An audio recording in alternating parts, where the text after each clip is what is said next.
Hello my dear friend, बाळांनो, very warm welcome. आतापर्यंत आपण या चॅप्टरमध्ये फोटोसिंथेसिसची काही बेसिक अशी माहिती घेतलेली आहे. आता याच्यानंतर आपण हे जे प्लांट आहेत, जे झाड आहेत, ते आपलं अन्न कसं तयार करतात ते आता आपण ॲक्च्युअलमध्ये शिकायला सुरुवात करू.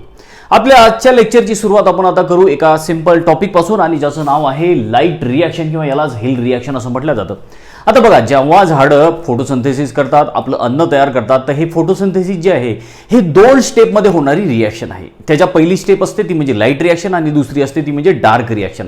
अशा दोन्ही स्टेप कंप्लीट झाल्या की मग झाडं आपलं अन्न तयार करतात, प्लांट आपलं फूड तयार करतात, आणि अशा प्रकारे मग ही फोटोसिंथेसिसची पूर्ण रिॲक्शन कंप्लीट होते. तर आजच्या लेक्चरचं आपण सुरुवात करू ते म्हणजे लाईट रिॲक्शन पासून. जे दिवसा घडणारी जी प्रोसेस आहे, जेव्हा सूर्यप्रकाश असतो त्या सूर्यप्रकाशामध्ये प्लांट काय काय आपले प्रोडक्ट तयार करतात, जेव्हा सूर्यप्रकाश पडतो तेव्हा प्लांटमध्ये काय काय रिॲक्शन होतात आणि त्याच्यापासून कोणते प्रोडक्ट तयार होतात ते आपण समजायला सुरुवात करू. या लाईट रिॲक्शनलाच हिल रिॲक्शन पण म्हटलं जातं. का बरं याला हिल रिॲक्शन म्हणतात? कारण रॉबर्ट हिल नावाचा जो सायंटिस्ट होता त्यांनी ही पूर्ण रिॲक्शन शोधून काढली. काय काय घटना लाईट पडल्यानंतर त्या प्लांटमध्ये, त्या झाडांमध्ये होतात, हे सगळं त्यांनी डिस्कवर केलं, हे सगळं त्यांनी शोधून काढलं. म्हणून या लाईट रिॲक्शनला त्याचंच नाव दिलं गेलेलं आहे. याला म्हटलं जातं हिल रिॲक्शन. आता काय काय सांगितलं आपल्याला हिल रिॲक्शनमध्ये, सगळं काही आपण स्टेप बाय स्टेप जे आहे बोर्डवर नोट डाऊन करून दिलेलं आहे, ते सगळं आपण समजून घेऊ. बघा, सगळ्यात आधी काय सांगितलं आपल्याला, लाईट रिॲक्शन काय आहे तर in a light reaction solar energy trap bye chlorophyll and store in the form of chemical energy as a ATP and reducing power NADPH2. आता लाईट रिॲक्शन मध्ये काय होते, जेव्हा सूर्यप्रकाश झाडांवरती पडतो तेव्हा काय काय रिॲक्शन होतात त्या झाडांमध्ये, झाडाच्या पानांमध्ये. तर आपल्याला सांगितलं आहे की लाईट रिॲक्शन मध्ये सोलर एनर्जी ट्रॅप केल्या जाते.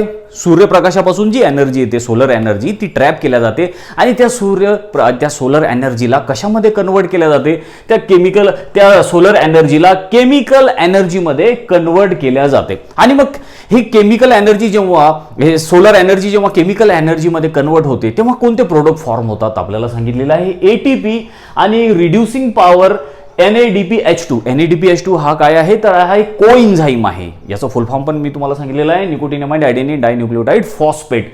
आता जेव्हा लाईट रिॲक्शन, जेव्हा झाडांवरती सूर्यप्रकाश पडतो तेव्हा काय काय झालं आपल्याला याच्यातून समजलेलं आहे. दोन महत्त्वाचे प्रोडक्ट आपल्याला भेटलेले आहेत सूर्यप्रकाश जेव्हा झाडांवरती पडला तेव्हा. एक म्हणजे ATP आणि दुसरा आहे NADPH2. हे दोघंही झाडाला आपलं अन्न तयार करायसाठी कामात पडणार आहे. कसे कामात पडतात हे आपण येणाऱ्या काही रिॲक्शन मधून समजून घेऊ पुढच्या आणखीन काही लेक्चर मधून. हे सगळ्यात आधी लक्षात आलं तुमच्या की डे लाईटमध्ये किंवा लाईट रिॲक्शनमध्ये किंवा हिल रिॲक्शनमध्ये जे महत्त्वाचे दोन प्रोडक्ट फॉर्म झाले ते कोणते आहेत, एक म्हणजे ATP आणि NADPH2.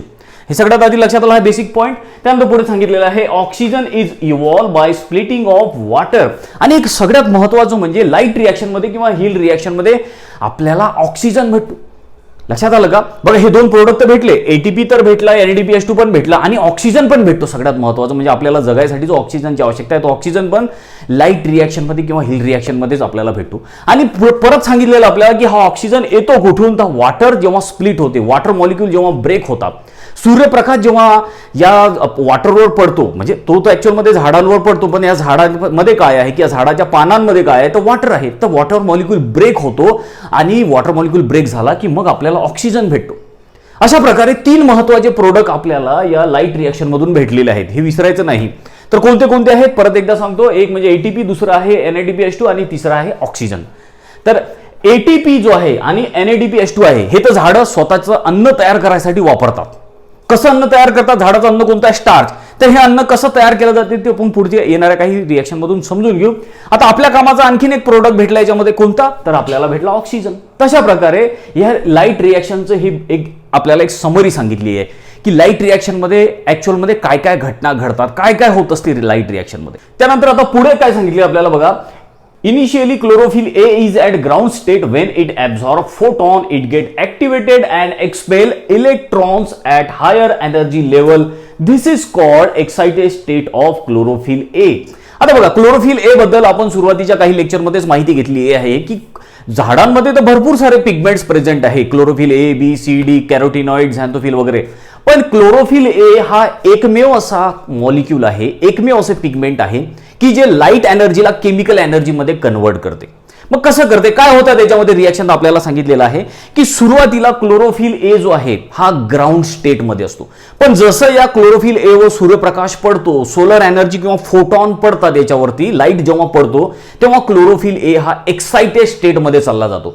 आधी हा ग्राउंड स्टेटमध्ये असतो, नंतर मग सूर्यप्रकाश पडल्यानंतर एक्साइटेड स्टेटमध्ये जातो, आणि मग जेव्हा हा एक्साइटेड स्टेटमध्ये जातो तेव्हा हा इलेक्ट्रॉन एक्सपेल करतो. जसे की एका डायग्रामच्या मदतीने मी तुम्हाला समजावून सांगतो. आता काय करू आपण, बघा की ही एक आहे आपली, ह्या क्लोरोफिल ए मॉलिक्यूल काढला आपण, ठीक आहे, हा आपण काढला क्लोरोफिल ए मॉलिक्यूल, आणि या क्लोरोफिल ए मॉलिक्यूलवर जर समजा सूर्यप्रकाश पडला, सूर्यप्रकाश पडायच्या अगोदर हा ग्राउंड स्टेटमध्ये असतो, आणि मग सूर्यप्रकाश याच्यावरती पडल्यानंतर मग हा क्लोरोफिल ए मॉलिक्यूल जो आहे हा एक्साइट होऊन जातो, एक्साइटेड स्टेटमध्ये पोहोचतो, आणि मग जेव्हा हा क्लोरोफिल ए मॉलिक्यूल एक्साइटेड स्टेटमध्ये पोहोचतो तेव्हा हा इलेक्ट्रॉन एक्सपेल करतो, इलेक्ट्रॉन याच्यामधून बाहेर पडतात. लक्षात आहे का? बिलकुल सिंपल प्रोसेस आहे. काय म्हटलेलं आहे, क्लोरोफिल ए आधी तर ग्राउंड स्टेटमध्ये असतो, पण जसा याच्यावर सूर्यप्रकाश पडला क्लोरोफिल ए मॉलिक्यूलवर हा एक्साइट झाला, आणि मग एक्साइट झाल्यानंतर हा यांनी इलेक्ट्रॉन जे आहेत हे बाहेर फेकले, इलेक्ट्रॉन एक्सपेल केले. एवढं सिंपल सांगितलेलं. पुढे सांगितलेलं आहे, to boost an electron a photon must have an certain energy called quantum energy. आता हे इलेक्ट्रॉन जे आहेत, हे क्लोरोफिल ए मधून जे इलेक्ट्रॉन बाहेर पडले, या इलेक्ट्रॉनला इकडून एक्सपेल करायसाठी या फोटॉनमध्ये जी एनर्जी पाहिजे आहे, कारण इलेक्ट्रॉन का बरं बाहेर पडले, या फोटॉनमुळे पडले ना, म्हणजे सूर्यप्रकाशामुळे पडले. मग या फोटॉनमध्ये ज्या एनर्जीची आवश्यकता आहे इलेक्ट्रॉनला बाहेर फेकायला, या फोटॉनमध्ये ज्या एनर्जीची आवश्यकता आहे त्या एनर्जीला क्वांटम एनर्जी असं म्हटलं जातं. बिलकुल सिंपल आहे. तशा प्रकारे हा पूर्ण एक सार आपल्याला, एक पूर्ण एक जनरल माहिती आपल्याला जी आहे ही लाईट रिॲक्शनची सांगितलेली आहे, की लाईट रिॲक्शनमध्ये काय काय होते किंवा हिल रिॲक्शनमध्ये काय काय रिॲक्शन होतात, काय काय प्रोसेस घडत असतात. तर हा इकडे एक छोटासा टॉपिक आपण कंप्लीट केला. त्यानंतर आता दुसरा आपला टॉपिक आहे, आणि तो आहे रिॲक्शन सेंटर. आता या नावावरून तुमच्या लक्षात येईल की ह्या ज्या सगळ्या रिॲक्शन घडतात तर त्याचं सेंटर कोणतं आहे, तर त्याच्याबद्दल आपल्याला ही माहिती सांगितलेली आहे. तर सगळ्यात आधी काय सांगितलेलं बघा, light absorbing pigment are present on thylakoid membrane. आता जो क्लोरोप्लास्ट आहे आपला, आणि त्या क्लोरोप्लास्टमध्ये आपण डिटेलमध्ये सगळं स्ट्रक्चर काही शिकलेलं आहे, थायलॉइड वगैरे कशाला म्हणायचं, ग्रॅना काय आहे, स्ट्रोमा काय आहे, सगळं काही स्ट्रक्चर आपलं झालेलं आहे. तर त्या थायलॉइडची जी मेम्ब्रेन आहे त्या मेम्ब्रेनमध्ये हे लाईट ॲब्झॉर्बिंग जे पिगमेंट आहेत, म्हणजे क्लोरोफिल ए म्हणा, त्याचबरोबर क्लोरोफिल बी, कॅरोटिनॉइड वगैरे, हे सगळे पिगमेंट जे आहेत त्या थायलॉइड मेम्ब्रेनमध्ये प्रेझेंट असतात. पुढे सांगितलेलं आहे, chlorophyll A is the only pigment that can absorb and convert light energy into chemical energy. मी तुम्हाला आता सांगितलं, याच्या अगोदर पण सांगितलं की क्लोरोफिल ए असा एकमेव मॉलिक्यूल आहे जो लाईट एनर्जीला, सूर्यप्रकाशातून जी एनर्जी येते त्या सूर्यप्रकाशाच्या एनर्जीला, लाईट एनर्जीला केमिकल एनर्जीमध्ये तो कन्वर्ट करू शकतो, आणि म्हणूनच या क्लोरोफिल ए ला रिॲक्शन सेंटर असं म्हटलं जातं. बिलकुल सिंपल आहे. लक्षात ठेवा, क्लोरोफिल ए मॉलिक्यूलला रिॲक्शन सेंटर म्हणूनच ओळखल्या जाते, कारण तिथंच सर्व रिॲक्शन होतात. तर पुढे सांगितलेला, chlorophyll B and carotenoid absorb light energy of a different wavelength and transfer it to the chlorophyll A by resonance. They broaden the spectrum of light absorb. आता महत्वाचं म्हणजे काय की जे रिॲक्शन घडतात किंवा जे सोलर एनर्जीला केमिकल एनर्जीमध्ये कन्वर्ट कोण करतो, क्लोरोफिल ए करतो. मग क्लोरोफिल ए व्यतिरिक्तही बाकीचेही पिगमेंट आहेत या कॅरोटिनॉइड, या आपल्या थायलॉइडमध्ये प्रेझेंट. मग यांचं काम काय आहे, तर यांचं काम आहे की हे वेगळ्या वेगळ्या स्पेक्ट्रमचा लाईट जो आहे हा ॲब्झॉर्ब करतात, आणि आपल्याकडे आलेला लाईट हा क्लोरोफिल ए कडे पाठवतात. तर क्लोरोफिल बी असेल, कॅरोटिनॉइड आहे, तर हे सगळं काही जे आहे आपण एका डायग्रामच्या मदतीनं समजून सांगतो मी तुम्हाला. बघा, क्लोरोफिल ए मॉलिक्यूल काढला आपण, रेड कलरने शो केला. या क्लोरोफिल ए मध्ये सगळ्या रिॲक्शन घडतात, म्हणून याला रिॲक्शन सेंटर म्हटलं. मग क्लोरोफिल ए व्यतिरिक्त जे आहे बाकीचे पण पिगमेंट प्रेझेंट आहेत, त्याला आपण ॲसेसरी पिगमेंट असं म्हटलं, जसं क्लोरोफिल बी, कॅरोटिनॉइड वगैरे. तर हे जे आहेत हे ॲसेसरी पिगमेंटवर जेव्हा हा लाईट पडतो, आपण रेड कलरने शो केलेला आहे, सूर्यप्रकाश जेव्हा याच्यावरती पडतो ॲसेसरी पिगमेंटवर. आता ॲसेसरी पिगमेंट तर या लाईट एनर्जीला केमिकल एनर्जीमध्ये कन्वर्ट करू शकत नाही. मग हे काय करतात ॲसेसरी पिगमेंट, या आपल्याकडे जो लाईट पडलेला आहे त्या लाईटला हे या क्लोरोफिल ए कडे पाठवतात. लक्षात आलं ना? आणि कोणत्या याच्यातून पाठवतात, तर ते पाठवतात रेझोनन्स. लक्षात आलं? बिलकुल सिंपल आहे. आता समजा एखाद्या गोष्टीची जर मला गरज नसेल आणि ती गोष्ट माझ्याकडे आली तर मी ती दुसऱ्याला देऊन टाकेल ज्याला त्याची गरज आहे. तसंच हे पण पिगमेंट करतात, ॲसेसरी पिगमेंट. ॲसेसरी पिगमेंट यांच्याकडे आलेला फोटॉन हे कोणाला देऊन टाकतात, क्लोरोफिल ए ला देऊन टाकतात, आणि मग क्लोरोफिल ए या सगळ्या सनलाईटला केमिकल एनर्जीमध्ये कन्वर्ट करून टाकतो. लक्षात आलं? पुढे आपल्याला सांगितलेलं आहे this pigment act as a antenna complexes. आता हे जे ॲसेसरी पिगमेंट आहेत हे अँटिना कॉम्प्लेक्स म्हणून काम करतात. आणि पुढे सांगितलेलं आहे light captured by this pigment is funnel into reaction centre. आता काय बघा, हे रिॲक्शन सेंटर आहे क्लोरोफिल ए आणि हे ॲसेसरी पिगमेंट आहेत जसं की क्लोरोफिल बी आहे, कॅरोटिनॉइड वगैरे. तर हे आहेत ॲसेसरी पिगमेंट. यांनी काय केलं, यांनी आपल्याकडे आलेला लाईट कोणाकडे पास केला, क्लोरोफिल ए कडे बाय रेझोनन्स. हे पण विचारत नाही, याच्यावर पण क्वेश्चन येऊ शकतो. रेझोनन्समुळे हा लाईट यांनी आपल्याजवळचा लाईट या क्लोरोफिल ए कडे पाठवला. आणि अशा तऱ्हेने मग हे जे आहेत ॲसेसरी पिगमेंट हे अँटिना कॉम्प्लेक्स म्हणून काम करतात. काय सांगितलेलं आपल्याला, act as a antenna complexes. त्यानंतर आपल्याला लास्टमध्ये सांगितलेलं आहे. आता हे जे ॲसेसरी पिगमेंट आहे, या ॲसेसरी पिगमेंटनी जी आपली जी एनर्जी आहे, जो लाईट यांच्यावरती पडला, तो लाईट जो आहे यांनी पुढे पास केला क्लोरोफिल ए, म्हणजे यांनी काय केलं, ही लाईट एनर्जी फनेल केली क्लोरोफिल ए कडे. तर अशा प्रकारे हे रिॲक्शन सेंटरमध्ये एवढ्या सगळ्या अशा घटना घडतात. त्यानंतर आता आपला पुढचा जो टॉपिक आहे तो आहे फोटो सिस्टम. आपण शिकू फोटो सिस्टम 1 आणि फोटो सिस्टम 2. आता हळूहळू हे प्लांट कशा प्रकारे यांच्यामध्ये रिॲक्शन होतात आणि मग कशा प्रकारे याचं अन्न तयार होते हे आता आपण शिकायला सुरुवात केलेली आहे. एक एक स्टेप आपण याच्यामध्ये पुढे पुढे सरकत जाऊ. आता फोटो सिस्टम्स काय आहेत आणि फोटो सिस्टम कशा तयार होतात किंवा पिगमेंट सिस्टम पण त्याला म्हणतात, ह्या पिगमेंट सिस्टम कशा तयार होतात ते पण आपण स्टेप बाय स्टेप करून समजून घ्यायला लागू. बाळांनो, आता आपण फोटो सिस्टम किंवा पिगमेंट बद्दलची माहिती जाणून घेऊ. तर सगळ्यात आधी याची आपण काय काय थेओरी लिहिलेली आहे ती थेओरी एकदा वाचू आणि मग कोणत्या फोटो सिस्टम्स आहेत, कुठे प्रेझेंट आहेत, त्यांचा काय काम आहे, काय रोल आहे हे पण आपण जाणून घेऊ. बघा काय सांगितलेलं आपल्याला याच्याबद्दल, the thylakoid membrane of a chloroplast have two kind of photosystem each with its own set of light harvesting chlorophyll and carotenoid molecules. त्यानंतर पुढे सांगितलेलं आहे there are two photo systems. दोन फोटो सिस्टम आहे. कोणते आहे, PS1. PS म्हणजे काय, P म्हणजे फोटो आणि S म्हणजे system. Photo system 1 and PS2 म्हणजे फोटो सिस्टम 2. दोन फोटो सिस्टम आहे. याच्यामधून आपल्याला समजते की जी थायलाकॉइड मेम्ब्रेन आहे, जसं आपण शिकलो ना सगळं स्ट्रक्चर, क्लोरोप्लास्ट आहे, त्या क्लोरोप्लास्टमध्ये ग्रॅना प्रेझेंट आहेत. बघा अशा प्रकारचं आपण स्ट्रक्चर काढलं होतं. बघा हे आहेत ग्रॅना, हे थायलाकॉइड आहेत, बरोबर आहे. आणि या थायलाकॉइड मेम्ब्रेनवरती दोन प्रकारच्या फोटो सिस्टम प्रेझेंट आहेत. जसं की हे आपण रेड डॉटने दाखवले फोटो सिस्टम 1 आहे आणि हा दुसरा एक आणखी रेड डॉट हे आहे फोटो सिस्टम 2. आणि ह्या दोन्ही फोटो सिस्टम कुठे प्रेझेंट आहे, दोन्ही फोटो सिस्टम प्रेझेंट आहेत ते म्हणजे या थायलाकॉइड मेम्ब्रेन मध्ये प्रेझेंट आहेत. हे तर लक्षात आलं इथपर्यंत. आता आपण हे जे आहे हे सगळे या डायग्राम मधून दाखवलेलं आहे. जसे हे फोटो सिस्टम 1 काढलं आपण, फोटो सिस्टम 2 काढलेलं आहे इथे. आता काय फोटो सिस्टम 1 कशापासून बनलेली आहे, तर फोटो सिस्टम 1 मध्ये आहे हे क्लोरोफिल ए मॉलिक्यूल, ज्याला रिॲक्शन सेंटर असं म्हणतात. आणि त्याचबरोबर आहे ॲसेसरी पिगमेंट्स. या ॲसेसरी पिगमेंट्स मध्ये कोण कोण आहे, ॲसेसरी पिगमेंट्स मध्ये आहे क्लोरोफिल, जसं की क्लोरोफिल बी, क्लोरोफिल सी वगैरे, आणि कॅरोटिनॉइड मॉलिक्युल्स आहेत. तर इथे तुम्हाला ही गोष्ट क्लिअर झाली की फोटो सिस्टम 1 मध्ये आहे क्लोरोफिल ए मॉलिक्यूल, ज्याला रिॲक्शन सेंटर आपण म्हणतो, आणि ॲसेसरी पिगमेंट जसं की अदर काही क्लोरोफिल्स, आणि त्याचबरोबर आहे याच्यामध्ये कॅरोटिनॉइड आणि इलेक्ट्रॉन कॅरियर्स आहेत. तशा प्रकारे फोटो सिस्टम 1 बनलेली आहे. त्याचबरोबर आता इथे तुम्हाला दिसते फोटो सिस्टम 2. आता इथे फोटो सिस्टम 2 कशापासून बनलेली आहे, फोटो सिस्टम 2 मध्ये पण क्लोरोफिल ए आहे, इथे पण क्लोरोफिल ए आहे, इथे पण क्लोरोफिल ए आहे, म्हणजे आपण याला रिॲक्शन सेंटर म्हणतो. त्याचबरोबर फोटो सिस्टम 2 मध्ये पण ॲसेसरी पिगमेंट्स आहेत. इथे पण ॲसेसरी पिगमेंट होते, इथे पण ॲसेसरी पिगमेंट आहे. कोणते ॲसेसरी पिगमेंट, की जसं क्लोरोफिल बी, सी वगैरे, आणि कॅरोटिनॉइड्स. तर अशा प्रकारे या दोन्ही फोटो सिस्टम मध्ये फोटो सिस्टम 1 असो की फोटो सिस्टम 2 असो, ही बनलेली आहे क्लोरोफिल ए म्हणजे रिॲक्शन सेंटर पासून आणि ॲसेसरी पिगमेंट पासून. आता तुम्ही म्हणाल की या दोघांमध्ये डिफरन्स काय आहे, मग या दोघांनाही फोटो सिस्टम 1 आणि फोटो सिस्टम 2 का बरं नाव दिलं, कारण दोघांमध्ये तर सारखंच कंटेंट आहे, पण याच्यामध्ये डिफरन्स आहे. काय डिफरन्स आहे ते पुढे येणार आहे, याच्यामध्ये मी तुम्हाला समजून सांगतो. तर इथे तुमची गोष्ट क्लिअर झाली असेल की जी थायलाकॉइड मेम्ब्रेन आहे त्या थायलाकॉइड मेम्ब्रेनमध्ये दोन प्रकारच्या फोटो सिस्टम प्रेझेंट आहेत, आणि दोन कोणते आहेत, फोटो सिस्टम 1, फोटो सिस्टम 2, हे लक्षात ठेवायचं आहे. पुढे काय सांगितलेलं आपल्याला बघा, दी chlorophyll A exists in different form which show absorption at different wavelengths such as chlorophyll A 650, chlorophyll A 673, chlorophyll A 680, chlorophyll A 700 etcetera. आता आपल्याला इथे एक महत्त्वाची माहिती सांगितली की जो क्लोरोफिल ए मॉलिक्यूल आहे, आपल्याला माहिती आहे खूप इम्पॉर्टंट आहे, याला रिॲक्शन सेंटर म्हणून ओळखले जाते, आणि हा एकमेव असा मॉलिक्यूल आहे जो की लाईट एनर्जीला केमिकल एनर्जीमध्ये कन्वर्ट करू शकतो.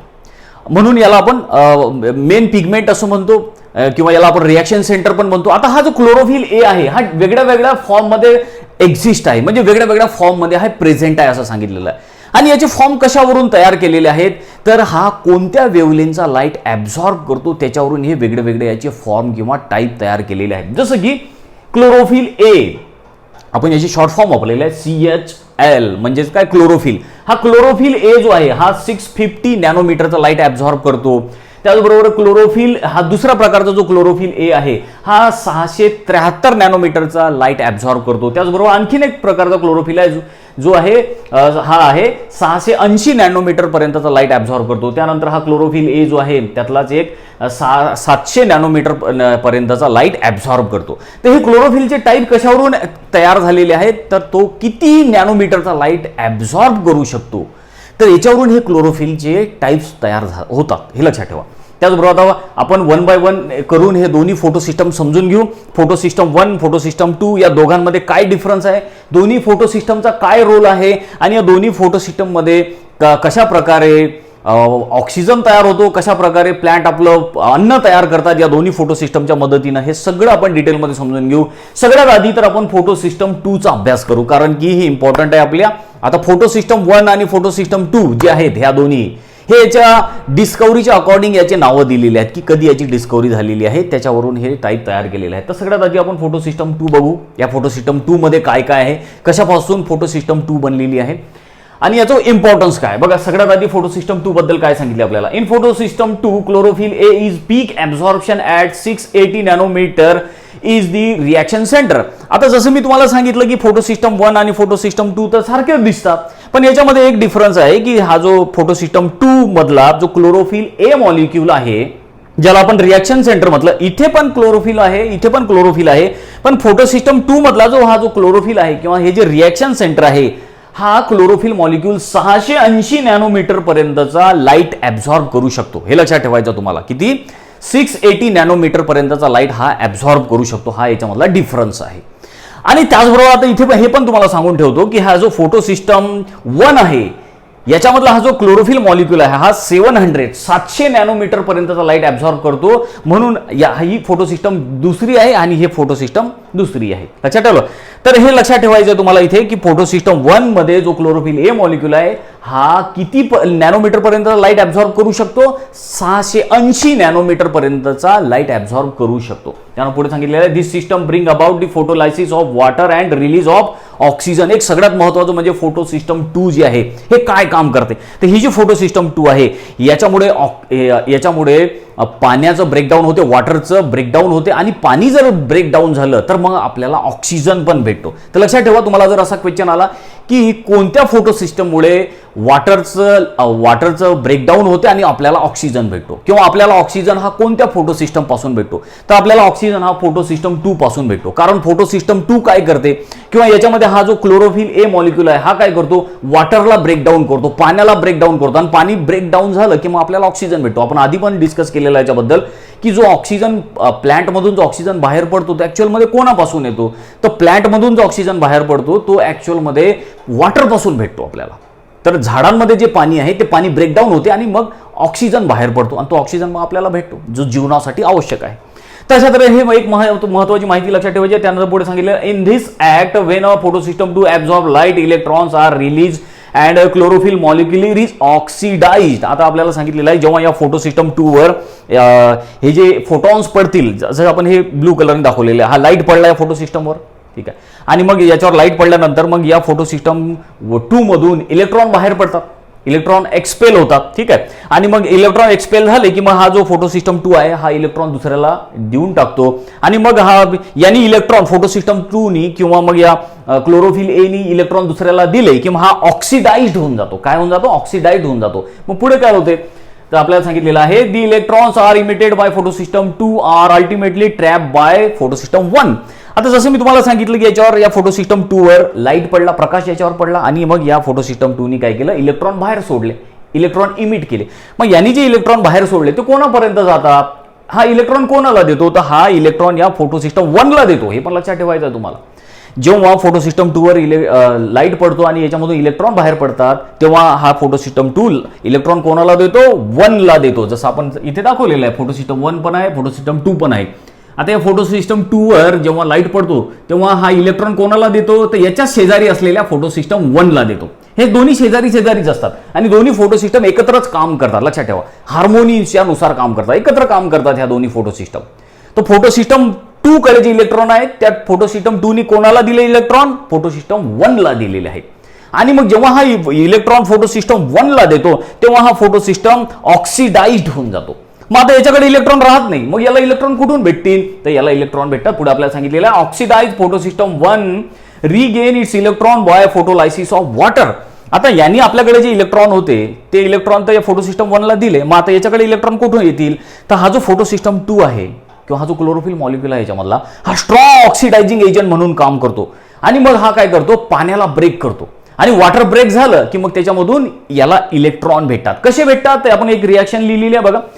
आता हे वॉटर मॉलिक्यूल झाडांमध्ये जे पाणी आहे ते कसं ब्रेक होते, त्याच्यापासून ऑक्सिजन कसा भेटतो आणि त्याच्यासाठी कोण रिस्पॉन्सिबल आहे, फोटो सिस्टम 2. हे पण लक्षात ठेवा. क्लोरोफिल जो 680 नावाचा जो मॉलिक्यूल आहे तो याच्यासाठी रिस्पॉन्सिबल आहे. तो काय करतो, हा फोटो सिस्टम 2 मध्ये काय होते की हे जे वॉटर मॉलिक्यूल हा ब्रेक होतो बघा. 4 वॉटर मॉलिक्यूल ब्रेक होतात आणि या 4 वॉटर मॉलिक्यूलच्या ब्रेक होण्यामुळे हे 4 वॉटर मॉलिक्यूल तुटले की काय काय तयार होते, आपल्याला काय काय प्रोडक्ट भेटतात. याच्यापासून 2 तर वॉटर मॉलिक्यूल तयार झाले, त्याचबरोबर 2 ऑक्सिजन. आता हा ऑक्सिजन हवेमध्ये चालला जातो जो की सगळ्या वातावरणामध्ये पसरतो, आपल्याला पण भेटतो.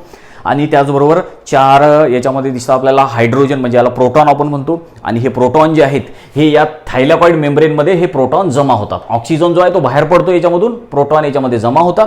आणि मग आता हे राहिलेले इलेक्ट्रॉन कोणाकडे जातात, तर इलेक्ट्रॉन फोटो सिस्टम 2 कडे भेटतात. कारण या फोटो सिस्टम 2 नी इलेक्ट्रॉन याला दिलेला 1 ला, मग याच्याकडे इलेक्ट्रॉन नव्हते म्हणून मग यांनी इलेक्ट्रॉन कुठून घेतले, पाण्यापासून भेटले. पाण्याला यांनी ब्रेकडाऊन केलं. तर अशा प्रकारे 4 वॉटर मॉलिक्यूलच्या ब्रेकडाऊनमुळे 4 इलेक्ट्रॉन भेटले. कोणाला भेटले, फोटो सिस्टम 2 ला. तशा प्रकारे ही फोटो सिस्टम 2 बनलेली आहे. आणि याच्यामध्ये काय काय रिॲक्शन होतात ह्या सगळ्या काही व्यवस्थित लक्षात ठेवायच्या. याच्यात बारीक बारीक क्वेश्चन्स पण विचारला जाऊ शकतात. आता फोटो सिस्टम 1 कशा प्रकारे बनलेली आहे आणि याच्यामध्ये वॉटरचं कसं ब्रेकडाऊन होते याचं सगळी माहिती आपण तर घेतलेली आहे. आता फोटो सिस्टम 1 बद्दल पण आपण समजून घेऊ. बाळांनो, आता फोटो सिस्टम 1 बद्दल आपण माहिती घेऊ. बघा, हे जे फोटो सिस्टम 1 आणि फोटो सिस्टम 2 आहे ह्या आपल्या या थायलॉइड मेम्ब्रेनवर प्रेझेंट आहे. दोन्ही एकामेकाजवळच प्रेझेंट असतात आणि दोन्हीही एकत्रच काम करतात. आणि ह्या दोन्ही फोटो सिस्टम जे आहेत हे आपण अशा तऱ्हेनं ह्या दाखवलेल्या तुम्हाला समजण्यासाठी. आता फोटो सिस्टम 2 बद्दल तर आपण पूर्ण कंप्लीटली माहिती घेतलेली आहे. या फोटो सिस्टमचा काय रोल आहे ते सगळं आपण समजून घेतलेलं आहे. आता फोटो सिस्टम 1 बद्दल आपण माहिती घेऊ. काय सांगितलं आपल्या फोटो सिस्टम 1 बद्दल बघा. When a light quanta are absorbed by photosystem 1, याला P700 म्हणतात. P700 म्हणजे का, कारण याच्यामध्ये जे रिॲक्शन सेंटर आहे किंवा याच्यामधला जो क्लोरोफिल मॉलिक्यूल आहे हा 700 नॅनोमीटर पर्यंत 700 नॅनोमीटर पर्यंतचा लाईट ॲब्झॉर्ब करू शकतो. जसं आपण बघितलं फोटो सिस्टम 2 मध्ये, या फोटो सिस्टम 2 मध्ये हे जे रिॲक्शन सेंटर आहे किंवा हा जो क्लोरोफिल मॉलिक्यूल आहे हा 680 नॅनोमीटर पर्यंतचा लाईट ॲब्झॉर्ब करतो. पण फोटो सिस्टम 1 मध्ये जो क्लोरोफिल मॉलिक्यूल आहे किंवा हे जे रिॲक्शन सेंटर आहे हा 700 नॅनोमीटर पर्यंतचा लाईट ॲब्झॉर्ब करतो. हा या दोघांमधला डिफरन्स आहे, हे पण लक्षात ठेवा. फोटो सिस्टम 2 मध्ये 780, फोटो सिस्टम 1 मध्ये 700 नॅनोमीटर पर्यंतचा लाईट ॲब्झॉर्ब केला जातो. आता जेव्हा हा फोटो सिस्टम 1 मध्ये जेव्हा लाईट ॲब्झॉर्ब केला जातो तेव्हा काय होते, energy rich electrons are emitted from reaction centre. आता आपण हा फोटो सिस्टम 1 इकडे दाखवलेला आहे. आता जेव्हा या फोटो सिस्टम 1 मध्ये जेव्हा हा लाईट पडतो याच्यावरती, ते हा आपण ब्लू कलरनी हे फोटॉन्स दाखवले, हा लाईट दाखवला. हे रिॲक्शन सेंटर आहे क्लोरोफिल ए, जो की 700 नॅनोमीटर पर्यंतचा लाईट ॲब्झॉर्ब करते. आणि हे जे आहेत आपण दाखवलेले ॲसेसरी पिगमेंट आहे, याच्यामध्ये क्लोरोफिल आहे, कॅरोटिनॉइड आहे. जेव्हा याच्यावरती लाईट पडतो तेव्हा या क्लोरोफिल ए मॉलिक्यूलवरून किंवा हे जे फोटो सिस्टम 1 आहे याच्यामधून इलेक्ट्रॉन्स बाहेर पडतात.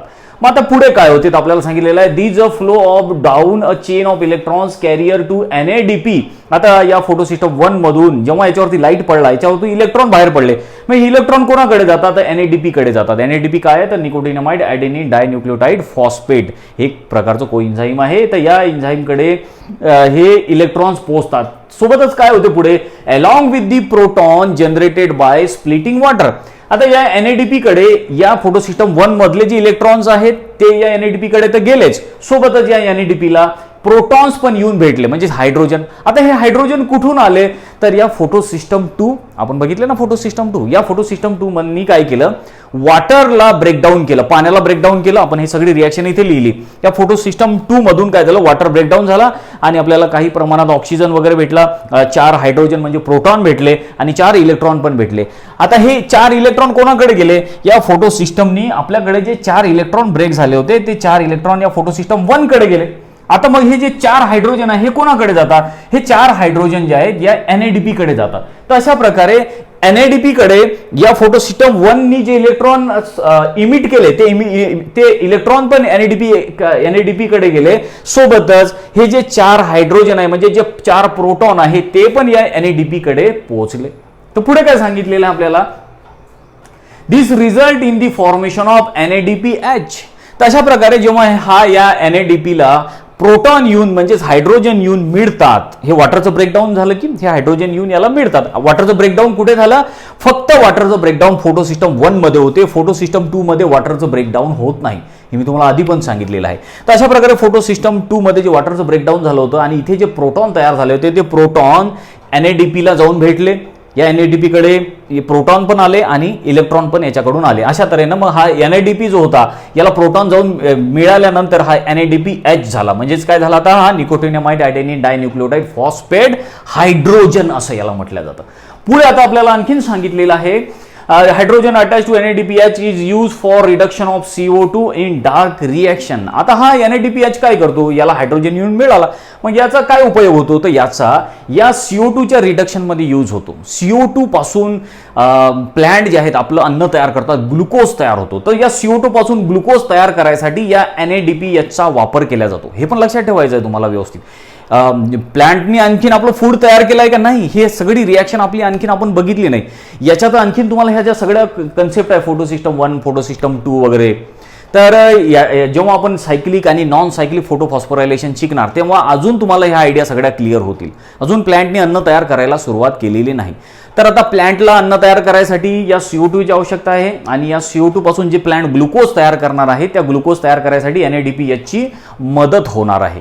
तर NADPH कसं तयार झालं हे तर तुम्हाला समजलं. त्यानंतर आता पुढे सांगितलेलं this is also called reducing power of a cell. या NADPH ला reducing power of the cell असं म्हटलेलं आहे, कारण याच्यानंतर मग या NADPH पासून CO2 जे आहेत या CO2 पासून मग ग्लुकोज तयार होणार आहे प्लांटमध्ये. तर अशा प्रकारे ह्या दोन्ही फोटो सिस्टम आहेत बाळांनो, या ज्या की आपल्या या थायलॉइड मेम्ब्रेनमध्ये प्रेझेंट असतात आणि एकामेकासोबत त्या काम करतात. तर प्रत्येकाचा व्यवस्थित रोल लक्षात ठेवा आणि कोण कशा प्रकारे काम करते, प्रत्येकाचं काय इम्पॉर्टन्स आहे हे सगळं लक्षात ठेवायचं आहे. तर आजच्या लेक्चरमध्ये आपण इथे संपू. बिलकुल सिंपल हे सगळं काही होतं. थोडंसं तुम्हाला जर कॉन्सन्ट्रेशन देऊन वाचायचं आहे, बिलकुल इझी आहे, खूपच इझी आहे, थोडंसं कॉन्सन्ट्रेशन देऊन वाचायचं आहे. आणि येणाऱ्या आणखीन काही लेक्चरमध्ये जेव्हा आपण cyclic non cyclic photo phosphorylation शिकू तेव्हा ह्या सगळ्या आणखीन कन्सेप्ट ज्या आहेत, ज्या टर्म आहेत तुमच्या आणखीन चांगल्या तऱ्हेनं क्लिअर होतील.